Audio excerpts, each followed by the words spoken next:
Assalamualaikum warahmatullahi wabarakatuh.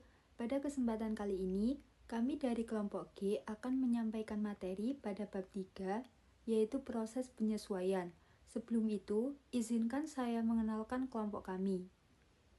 Perkenalkan, saya Zulfaiza Naila Azharo dengan NPM akhir 217. Selanjutnya, Dwi Sarifa Nur Akhila dengan NPM akhir 229. Kemudian, Jenita Ramadhani Riswanto dengan NPM akhir 240. Selanjutnya, Melody Renivania Sihontang dengan NPM akhir 248. Dan yang terakhir, Muhammad Fikri Raka Anderwa dengan NPM akhir 250. Oke, kita langsung saja mulai materinya, yaitu proses penyesuaian. Kita dari bab 4 sekarang ke bab 3 ya. Jadi apa itu proses penyesuaian dalam akuntansi? Yaitu analisis dan pemutakhiran akun-akun pada akhir periode sebelum laporan keuangan ini disiapkan. Jadi di sini proses penyesuaian itu penting ya dalam siklus akuntansi. Biasanya dilakukan pada akhir periode, dapat dilihat itu pada karakteristiknya, yaitu dilakukan dalam satu periode sekali, biasanya di akhir bulan, kuartal, atau akhir tahun. Apa tujuannya dilakukan di akhir periode? Di sini tujuannya agar laporan keuangan ini dapat mencerminkan keadaan keuangan yang sebenarnya dan sesuai dengan kinerja yang dilakukan pada saat periode tertentu. Lalu berdasarkan prinsip akrual yang akan saya jelaskan di slide selanjutnya nanti. Lalu kita juga perlu menyiapkan neraca saldo yang sudah disesuaikan. Ini bertujuan untuk membuat laporan yang final dan akurat, yang akan dijelaskan oleh rekan saya nanti di slide menyiapkan neraca saldo yang sudah disesuaikan. Selanjutnya, pada akuntansi sendiri terdapat dua basis secara umum yang biasanya digunakan untuk pencatatan keuangan. Yang pertama ada akuntansi berbasis akrual, di mana metode ini mencatat pendapatan dan beban pada saat terjadi, meskipun uang belum diterima atau dibayarkan. Lalu ada akuntansi berbasis kas. Di sini akuntansi berbasis kas ini merupakan metode pencatatan keuangan akan dicatat hanya ketika pendapatan dan beban sudah dibayarkan. Metode ini cukup sederhana dan simpel dikarenakan metode ini tidak perlu mencatat yang namanya utang dan piutang. Biasanya metode berbasis kas ini digunakan oleh organisasi kecil atau non-profit.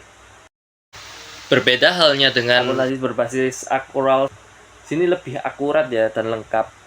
Karena untuk mencerminkan kondisi keuangan yang biasanya digunakan oleh suatu perusahaan, dan laporan keuangan ini bersifat atau sesuai dengan PSAK atau IFRS, yaitu International Financial Reporting Standards, dan pernyataan standar akuntansi keuangan. Di sini ya yang namanya perusahaan pasti mencatat adanya utang dan piutang. Dalam jurnal penyesuaian terdapat dua klasifikasi umum akun-akun yang memerlukan penyesuaian, yaitu akrual dan tangguhan.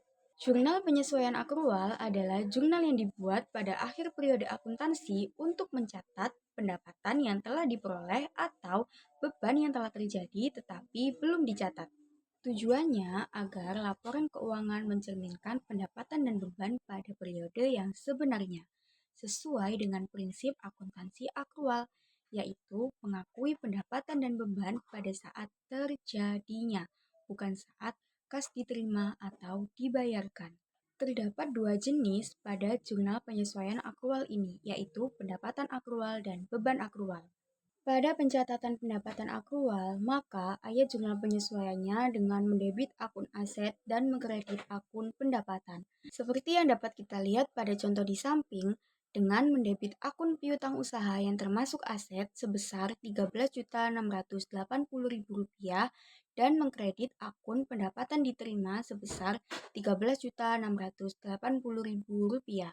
Dan pada pencatatan beban akrual, maka ayat jurnal penyesuaiannya dengan mendebit akun beban dan mengkredit akun liabilitas. Sama seperti yang dapat kita lihat pada contoh di samping, dengan mendebit akun beban upah sebesar Rp10 juta dan mengkredit akun utang upah sebesar Rp10 juta. Selanjutnya adalah jurnal penyesuaian tangguhan. Jurnal penyesuaian tangguhan adalah penyesuaian yang dilakukan ketika suatu transaksi awalnya dicatat sebagai aset atau kewajiban, tetapi seiring berjalannya waktu, sebagian nilainya berubah menjadi beban atau pendapatan. Dengan kata lain, tangguhan muncul karena ada penerimaan atau pembayaran kas di awal, tetapi manfaat atau kewajiban ekonominya baru terrealisasi pada periode berikutnya. Jenis tangguhan ada dua. Yang pertama yaitu pendapatan diterima di muka. Misalnya, sebuah perusahaan menerima uang sewa untuk 3 bulan sekaligus sebesar Rp360.000. Pada saat penerimaan dicatat sebagai kewajiban karena jasa belum sepenuhnya diberikan. Seiring berjalannya waktu, setiap bulan sebagian kewajiban tersebut berubah menjadi pendapatan yang diakui dalam laporan laba rugi. Pada akhir bulan pertama, sebesar Rp120.000 harus dipindahkan dari akun sewa diterima di muka ke akun pendapatan sewa. Dengan cara ini, pendapatan yang dilaporkan benar-benar mencerminkan jasa yang sudah diberikan.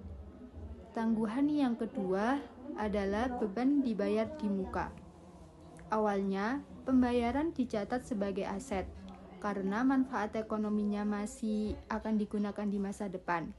Contoh yang umum adalah asuransi dan perlengkapan.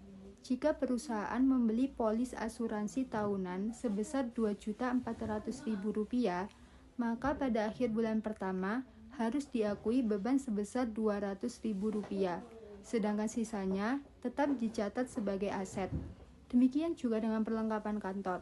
Jika saldo perlengkapan adalah Rp2 juta dan setelah dihitung hanya tersisa Rp760.000, maka artinya sebesar Rp1.240.000 sudah digunakan, sehingga harus dipindahkan dari akun perlengkapan ke beban perlengkapan. Mengapa penyesuaian ini penting?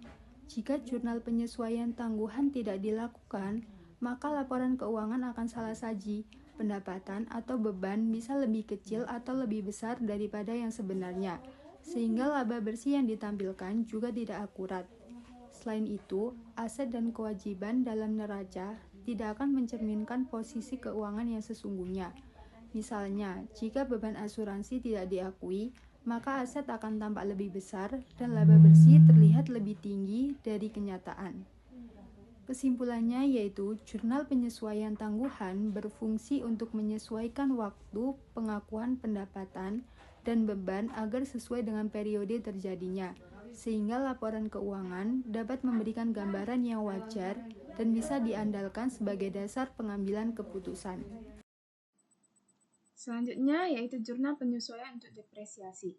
Jurnal penyesuaian untuk depresiasi ini dibuat di akhir periode akuntansi untuk mencatat penurunan nilai aset. Jurnal ini melibatkan debit akun beban penyusutan dan kredit akun akumulasi penyusutan sebesar nilai penyusutan yang dihitung untuk periode tersebut. Seperti contoh sebagai berikut, beban penyusutan berada di debit dan pada akumulasi penyusutan berada di kredit. Tujuannya yaitu yang pertama untuk mencatat penggunaan aset beban yang terjadi, lalu untuk menyelaraskan pendapatan dengan beban, lalu untuk menjaga akurasi laporan keuangan. Oke, yang selanjutnya adalah neraca saldo disesuaikan atau adjusted trial balance, yaitu memiliki pengertian neraca saldo disesuaikan adalah daftar saldo akun buku besar pada akhir periode setelah dilakukan pencatatan ayat penyesuaian. Nah, neraca saldo disesuaikan ini memiliki tujuan yaitu yang pertama menyajikan saldo akun yang sebenarnya pada akhir periode. Yang kedua, menjadi dasar penyusunan laporan keuangan. Yang ketiga, memastikan transaksi yang belum dicatat penuh seperti beban dibayar di muka, pendapatan diterima di muka, beban masih harus dibayar, dan penyusutan sudah terakomodasi. Kemudian ada lagi proses penyusunan, yaitu yang pertama, mengambil saldo akun dari neraca saldo sebelum penyesuaian. Yang kedua, mencatat penyesuaian adjusting entries. Kemudian yang ketiga, menghitung saldo baru tiap akun. Yang keempat, memindahkan hasilnya ke neraca saldo disesuaikan. Sekian pemaparan yang dapat kami sampaikan. Mohon maaf apabila ada kesalahan ketika penyampaian, karena manusia tidak luput dari kesalahan.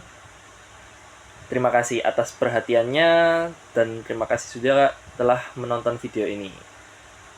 Sekian dari kelompok kami. Assalamualaikum warahmatullahi wabarakatuh.